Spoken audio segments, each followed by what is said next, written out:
কোরবানির পশুর বাজার শেষ মুহূর্তে জমে উঠেছে ঢাকায়। সরকারি হিসেব বলছে এই বছর কোরবানির পশুর চাহিদা প্রায় 1,07,00,000। তাই কাল কোরবানির প্রথম দিন থেকেই শুরু হবে 1 কোটির উপরে কাঁচা চামড়া সংগ্রহের এবারকার কার্যক্রম। এবার এই খাতে ব্যবসায়ীদের আসলে প্রস্তুতিটা কেমন এবং ট্রেনাররা কি পর্যাপ্ত ঋণ পাচ্ছেন কিনা, লবণ সহ সংরক্ষণ উপকরণ সহ সরবরাহ দাম এবার কেমন হবে, এইসব নিয়ে আলাপে যেতে চাই। সাথে আছেন বাংলাদেশ ট্রেনার অ্যাসোসিয়েশনের প্রেসিডেন্ট শাহিন আহমেদ। শাহিন আহমেদ, আপনাকে স্বাগত জানাচ্ছি বিস্তারের আজকের আয়োজনে। প্রথমে জানতে চাই, কি মনে করছেন, কেমন আশা করছেন, কেমন যাবে এবারে কাঁচা চামড়ার বাজার? ধন্যবাদ আপনাকে। আসলে আমরা কিন্তু বাণিজ্য মন্ত্রণালয় সহ আমরা একটা দর বেঁধে দিয়েছি। এই ঢাকার ভিতরে চামড়া 55 থেকে 60 টাকা এবং ঢাকার বাইরে চামড়া 50 থেকে 55 টাকা। তো আমরা আশা করছি যে যদি চামড়াটা সঠিকভাবে আপনার প্রিজার্ভেশন করা হয় তাহলে আমরা যে বেঁধে দেওয়া দাম সেই দামের ভিতরে আমরা ক্রয় করব। এখানে আমরা যেটা দেখছি যে এই বছর পশু কুরবানি কিন্তু আপনার 15 থেকে 20% কম হবে, কারণ যে উচ্চ মূল্যস্ফীতি এবং পশুর দাম বৃদ্ধি হওয়ার কারণে আপনার পশুর কুরবানি এবার 75 থেকে 80 লাখ টাকা পিস হবে, যেটা আমরা আগে পূর্বে ধারণা করেছিলাম যে সেটা 1 কোটি পিস পর্যন্ত হতে পারে। তো এইখানে দেখা যায় যে আসলে পশুর কুরবানির দাম বেশি হওয়ার কারণে এবছর যারা মধ্যম আয়ের মানুষ তারা কিন্তু আপনার কুরবানি থেকে বিরত থাকছে। এইটার প্রভাব কিন্তু একটা বাজারে পড়বে এবং পাশাপাশি যে দাম আমরা নির্ধারণ করেছি সেই দামের ভিতরেই ইনশাল্লাহ আমরা চামড়া ক্রয় করব। এবং আমাদের সবচেয়ে বড় বিষয় হলো যেটা আমরা ফোকাসিং করেছি সব ডিস্ট্রিক্ট ওয়াইজ যারা ডিসি মহোদয়রা ছিলেন, বিভাগীয় কমিশনার মহোদয়রা ছিলেন, যে ঢাকা সহ বিভিন্ন অঞ্চলে যে জায়গা আছে লবণগুলো আপনার যাতে সঠিক সময় আপনার লাগানো হয়, তাহলে কিন্তু একটা চামড়ার মূল্য ঠিক মতো পাবে ভোক্তা। আর যদি এটা সঠিক সময় আপনার লাগানো না হয়, দেখা যায় যে প্রচুর এই বছর আপনার হিউমিডিটি বেশি এবং চামড়ার কিন্তু 5 থেকে 6 ঘন্টার ভিতরে ব্যাকটেরিয়া গ্রো হওয়ার প্রবণতা থাকতে পারে। সুতরাং আমাদের কোনোভাবেই যারা পশু কুরবানি দিচ্ছেন তাদেরও আপনার সচেতন হওয়া উচিত যে যাতে পশুটা আপনার গায়ে থেকে চামড়া ছাড়ানোর পরে যাতে লবণটা সঠিক সময় লাগানো হয় সেদিকে। বেশ ভালো কথা বলেছেন জনাব শাহিন আহমেদ। আরো একটু বিষয়, দামের বিষয়টি নিয়ে আরেকটু বিস্তারিত জানতে চাই।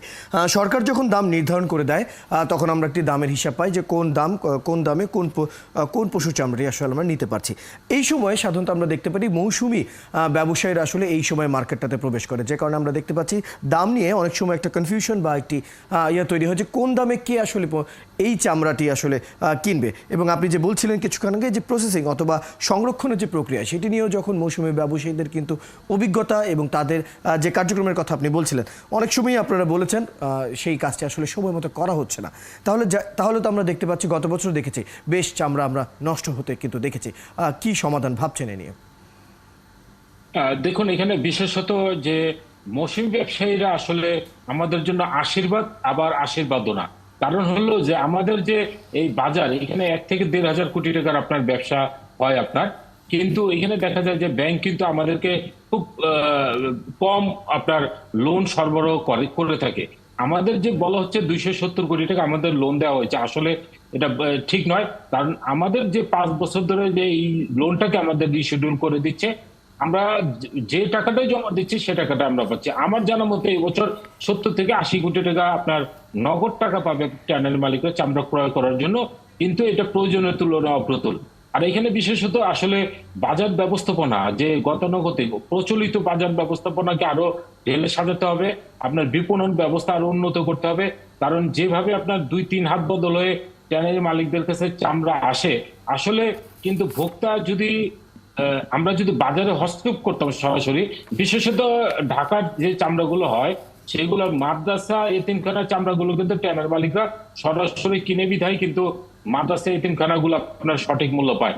অথচ অন্যান্য জায়গাতে ট্যানার মালিকরা কিন্তু আপনার বাজার হস্তক্ষেপ করতে পারে না আর্থিক সংকটের কারণে, যার ফলে কিন্তু আপনার ওইখানে দেখা যায় যে মৌসুমী ব্যবসায়ীরা আপনার কম মূল্যে আপনার চামড়ার দর দিচ্ছে, আবার পাশাপাশি মৌসুমী ব্যবসায়ীদের থেকে ফরিদরা নিয়ে আবার একটা প্রফিট করছে, ফরিদের থেকে আপনার আড়তদাররা প্রফিট করছে। এই যে কয়েক হাত বদলের খেলায় দেখা যায় যে কয়েকশো কোটি টাকা তারা কিন্তু নিয়ে যায়, কিন্তু এটা কিন্তু আসলে ভোক্তা আপনার এবং ট্যানারি মালিক কেউই আপনার লাভবান হয় না।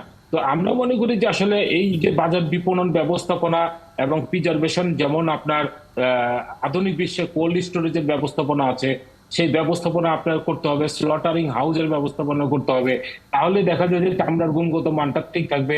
এই যে অদক্ষ শ্রমিক দিয়ে হাজার হাজার অদক্ষ শ্রমিক আপনার একদিনের ভিতরে লাখ লাখ পশু কুরবানি করছে, তারা কিন্তু আপনার ফ্লে কাট লেস কাট করছে। এই যে এটার ফলে দেশের যে এই যে একটা জাতীয় সম্পদ, এটা আপনার দাম আপনার সঠিকভাবে পাচ্ছে না, কারণ এটা কোয়ালিটি। তাহলে মূলত পুরো খাতকেই আসলে অনেকটাই আধুনিকায়নের জায়গায়, যেখানে আমরা শ্রমিককে আমরা প্রশিক্ষণ থেকে শুরু করে এই কাঁচা চামড়া সংগ্রহ থেকে শুরু করে সব বিষয়ে আসলে বেশ কিছু দিকে আসলে কাজ করার এখন সুযোগ রয়েছে।